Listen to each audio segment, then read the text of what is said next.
O dirigente espiritual Hermano proferiu a prece ungida de amor, que dava início à reunião, enquanto Dona Celestina concentrava-se profundamente, ampliando as irradiações perispirituais em atitude receptiva. Dr. Bezerra, por meio de passes dispersivos, aplicados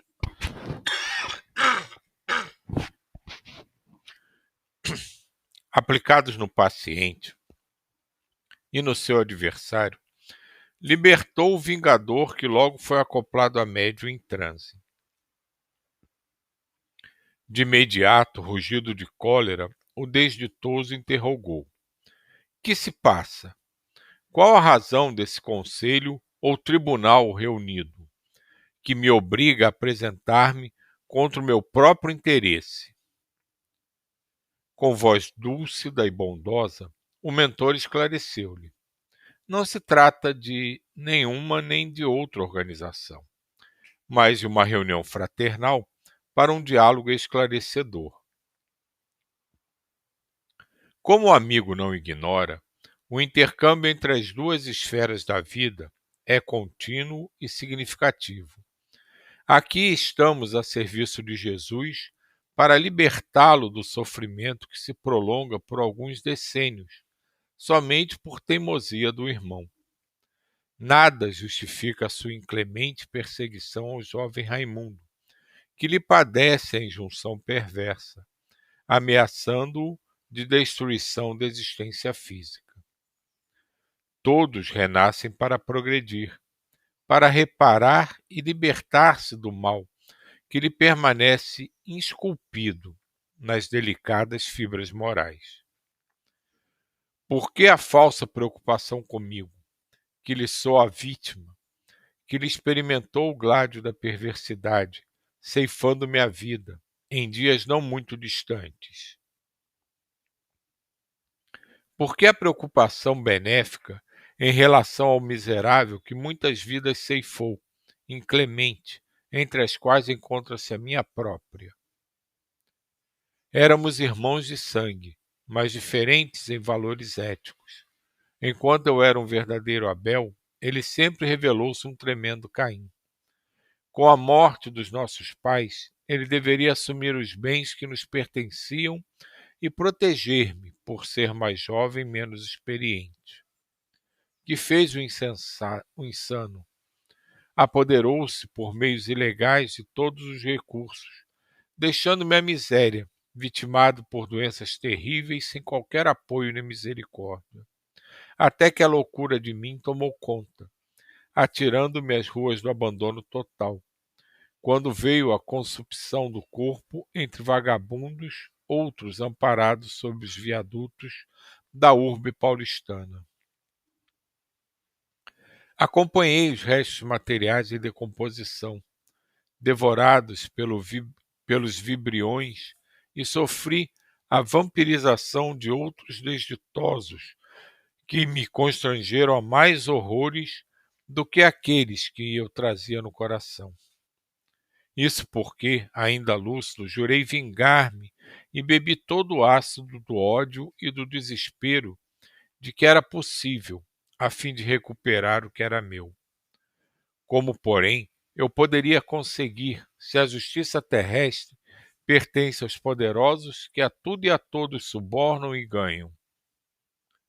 Não foram poucos os recursos legais que procurei, sem qualquer resultado. Não bastasse o furto da herança, informado da minha situação de desespero para atemorizar-me, contratou bandidos que me serviciaram, quase matando-me, do que ocorreu uma das enfermidades cruéis que me devorou até as últimas forças da lucidez. Um dia, por fim, libertei-me dos vampiros que me exploravam e recuperei a liberdade, para encontrá-lo de novo, em novo corpo, marcado pelos conflitos da sua infâmia. Dei-me conta dos decênios que se haviam passado, nos quais sofri as garras infernais do mal, reunindo forças para a vingança. Sentindo-me atraído por desconhecida força para o infiel, compreendi que podia ser o juiz do nosso combate, resolvendo por piorar-lhe o desequilíbrio em ânsia intermina de vê-lo do lado de cá, onde o aguardo com volúpia para fazer com ele conforme aconteceu comigo, em razão da sua ganância e perfídia. Não há dor mais doída do que aquela que é fruto da traição de um irmão ambicioso e frio. Somente por meio do mesmo recurso que lhe seja imposto é que se pode tranquilizar aquele que foi sua vítima. A exposição era feita em tom de sofrimento e de revide, com inflexão incomum. Misturava-se o ódio à amargura e ao desejo de desforço.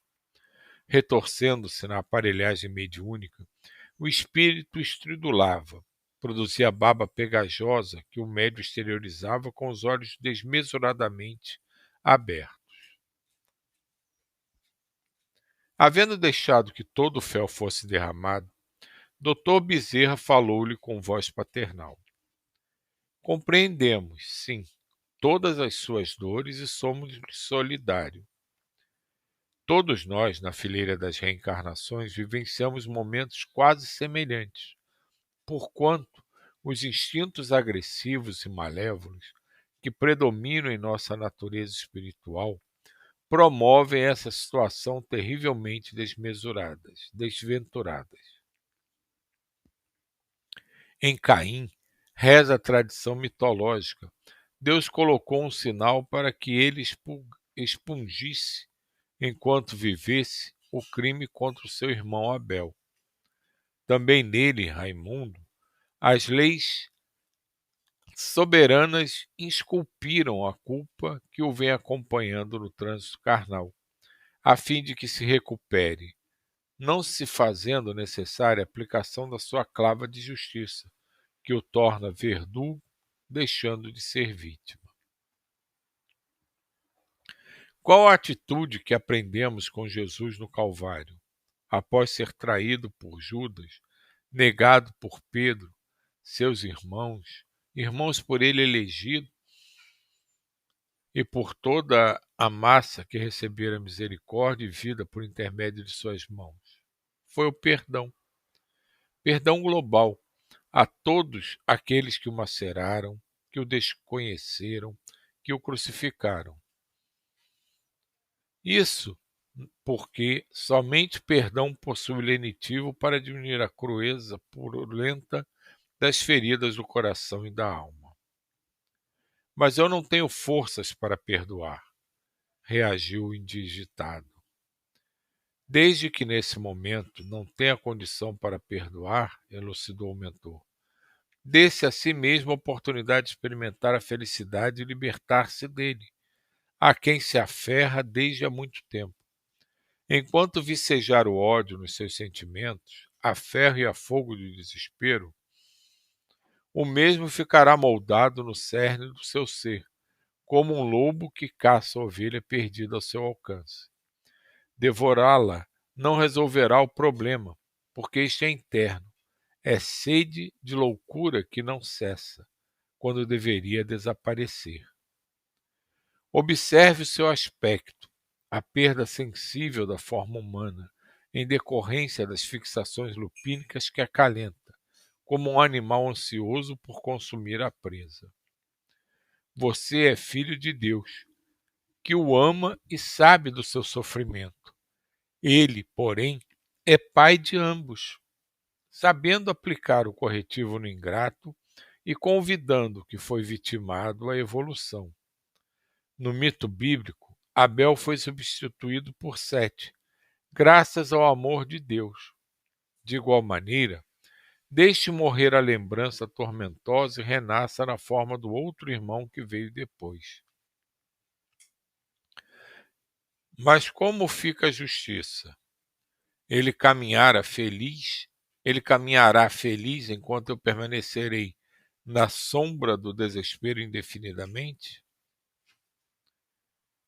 De alguma forma, ripostou o sábio mentor, isso acontecerá, marcado com a memória da culpa, como renasceu pelo crime hediondo perpetrado, ele traz as condições para sofrer a depressão depuradora, enquanto a aparelhagem genética que você vem explorando apresenta-se-lhe desde a adolescência com graves impedimentos que o angustiam, sendo uma das causas psicológicas do transtorno de que você se aproveita para mais complicar. Nesse Comenos, os irmãos Petiting e Jesus aplicavam energias saudáveis no vampiro atormentado, que iriam alterar a forma em fase degenerativa e diminuir o impacto do ressentimento, do desejo de vingança. Dando um significativo sinal à vozinha de Raimundo, esta aproximou-se do rebelde e disse-lhe: Não me reconhece, Melquíades? Fui mãe de ambos naqueles dias tormentosos. Retornei ao mundo da verdade antes que o teu pai e, desde então, tenho buscado o consolo da perda do filho querido, como Eva na Bíblia, rogando a Deus que me devolvesse. Desse modo, reencontrei o nosso infeliz Caim, mas também o sofrido Abel, que necessita transformar-se no complacente Sete para a felicidade de todos. Teu pai retornou com ele, e hoje, no mundo físico, cobra-lhe os desmandos, detestando-o, molestando-o com remoques que lhe vêm do inconsciente amargurado. Não te parece demasiado um pagamento duplo? Até quando ele resistirá sem que ambos, tu e teu pai, sejais responsabilizados? Haverá somente uma mudança de postura, na qual o perseguido de hoje torna-se vítima daqueles a quem feriu ontem. Reclamará também por justiça. Torna-se uma roda de sofrimentos, sem fim, que necessita ser interrompida pelo amor.